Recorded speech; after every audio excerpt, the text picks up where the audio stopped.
12ই জানুয়ারি 1863 সালে জন্মগ্রহণ করেন স্বামী বিবেকানন্দ। যিনি ছিলেন একজন হিন্দু সন্ন্যাসী, দার্শনিক, লেখক, সঙ্গীতজ্ঞ এবং রামকৃষ্ণ পরমহংসদেবের প্রধান শিষ্য। তার ছোটবেলাকার নাম ছিল নরেন্দ্রনাথ দত্ত।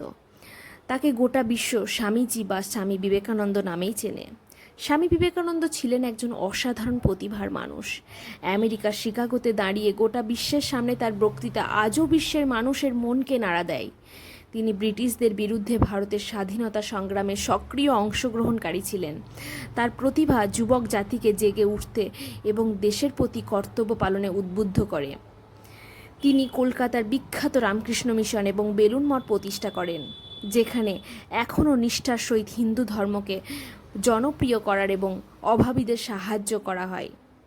তিনি বলেছিলেন, জেগে ওঠো, সচেতন হও এবং লক্ষ্যে না পৌঁছানো পর্যন্ত থেমে থেকো না।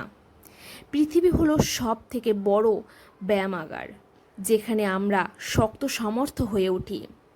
তিনি বলেছিলেন, প্রতিদিন নিজের সঙ্গে অন্তত একবারও কথা বলো, অন্যথায় হারাতে হবে জ্ঞানীগুণী ব্যক্তির সংসর্গ।